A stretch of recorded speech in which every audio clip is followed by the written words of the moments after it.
Assalamualaikum warahmatullahi wabarakatuh. Pada hari ini saya akan present historical review atau tinjauan kajian lepas tentang Al-Idrisi, bapa dalam geografi dan peta moden.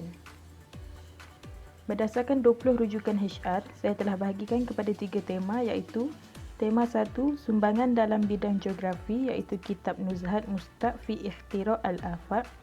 Tema kedua, sumbangan dalam bidang kartografi iaitu peta dunia Idrisi. Tema ketiga ialah tema umum. Tema 1 iaitu kitab Nuzhat Mustaq fi Ikhtira' al-Afaq. Rujukan pertama ditulis oleh Irena Svijanovic pada tahun 2012. Menurut beliau, kitab Nuzhat Mustaq fi Ikhtira' al-Afaq merupakan karya geografi pertama yang disunting di Eropah pada tahun 1154 Masihi. Rujukan kedua pula artikel yang ditulis oleh Anwar Al-Haq pada tahun 2014 iaitu menurut beliau, Al-Idrisi memberi inspirasi kepada ahli geografi Islam seperti Ibn Battuta, Ibn Khaldun dan Piri Reis. Rujukan ketiga pula ditulis oleh S. Makbul Ahmad pada tahun 1992. Menurut beliau, kitab Nuzhat kini diterbitkan dengan judul Opus Geographicum. Artikel yang keempat pula ditulis oleh Anwar Al-Haq pada tahun 2014. Menurut beliau, karya Al-Idrisi iaitu Book of Roger merupakan contoh yang paling terkenal dalam penyatuan geografi kuno dan moden. Bahan yang kelima pula ialah kitab Al-Idrisi sendiri iaitu kitab Nuzhat Mustaq fi Ikhtira' al-Afaq. Buku ini menggambarkan tentang dunia yang terbahagi kepada 7 iklim. Setiap iklim kemudiannya dibahagikan kepada 10 bahagian. Rujukan keenam pula artikel yang ditulis oleh Fahmi Taufik pada tahun 2009. Menurut penulis, kitab Nuzhat merupakan satu khazanah ilmiah terbaik di perpustakaan Arab, Islam dan antarabangsa.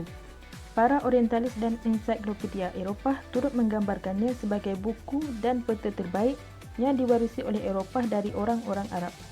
Rujukan yang seterusnya ditulis oleh Raid Rakan Kasim pada tahun 2011. Artikel ini membincangkan usaha-usaha Al-Idrisi dalam pemikiran geografi sehingga membawa kemajuan kepada peradaban Arab. Rujukan ke-8 pula ialah tesis yang ditulis oleh Muhammad Ashraf Sarip. Menurut beliau, kitab Nuzhat atau Book of Roger merupakan bukti kerjasama orang Islam dan bukan Islam dalam memperkembangkan ilmu tanpa mengira perbezaan agama. Seterusnya kita masuk pula kepada tema yang kedua iaitu sumbangan dalam bidang kartografi peta dunia Idrisi. Rujukan yang ke-9 ialah tesis yang ditulis oleh Khansal Nura pada tahun 2014. Menurut beliau, Al-Idrisi telah membina peta dunia pertama yang tepat yang memberikan maklumat mengenai Afrika, Asia dan juga negara-negara barat. Rujukan ke-10 ialah artikel yang ditulis oleh Ibrahim Muhammad Ahmad Balullah pada tahun 2004. Menurut beliau, antara kelebihan peta Al-Idrisi adalah komitmennya untuk menulis skala, menentukan lokasi bulatan dan garis lintang serta memastikan bentuk kawasan yang sebenarnya.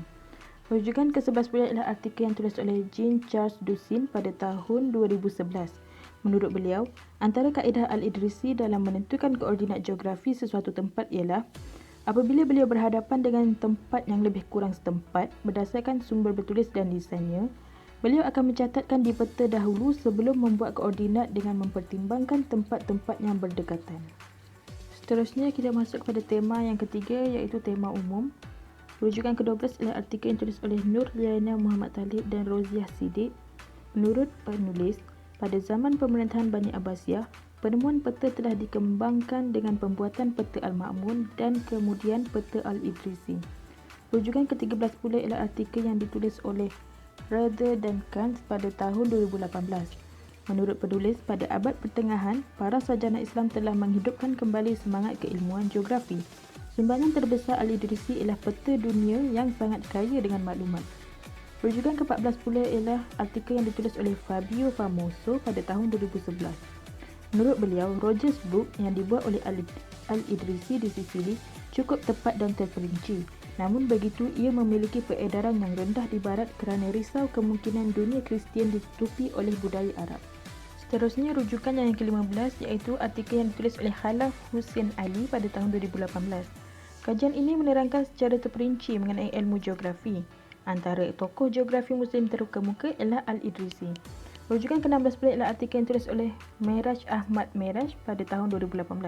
Artikel ini membincangkan sumbangan saintis Muslim terhadap sains dan teknologi. Contohnya, Al-Idrisi dalam bidang geografi dan tanaman perubatan iaitu botani. Rujukan ke-17 ialah buku yang ditulis oleh Muhammad Abdul Ghani Hassan pada tahun 1971. Buku ini menerangkan tentang Al-Idrisi secara detail bermula dari kehidupan, karya-karya, sumbangan dan sehinggalah kewafatan beliau. Rujukan ke-18 pula ialah disertasi yang ditulis oleh Jeremy Francis Ledger pada tahun 2016. Kajian ini mengenai pertemuan budaya antara penduduk Muslim dan Kristian di lembah Mediterranean antara abad ke-12 hingga abad ke-16. Menurut penulis, pada abad ke-12, pertemuan bermula di Sisili yang mana Al-Idrisi telah menghasilkan peta geografi bagi pihak Raja Kristian iaitu Roger II. Rujukan ke-19 pula ditulis oleh Asma Wardah Surtahman dan lain-lain pada tahun 2013. Artikel ini menceritakan tentang sumbangan beberapa sarjana Islam Andalusia dalam bidang geografi. Contohnya Al-Idrisi yang membuat peta dunia menggunakan kaedah yang disepakati oleh kebanyakan sarjana, yang mana tidak banyak perbezaannya dengan peta dunia yang telah dihasilkan pada masa kini. Rujukan terakhir ialah Shah Nawaz Ansari yang ditulis pada tahun 2014. Artikel ini tentang sumbangan dan peranan sarjana Islam dalam perkembangan sains dan teknologi. Antaranya Al-Idrisi yang merupakan pelopor ilmu geografi dan matematik. Beliau telah mencipta sistem unjuran silinder permukaan bumi dan membahagikan bumi kepada 7 iklim. Berdasarkan tinjauan kajian-kajian lepas, telah terbukti bahawa Al-Idrisi sememangnya layak digelar bapa geografi dan peta moden. Sekian sahaja daripada saya. Terima kasih.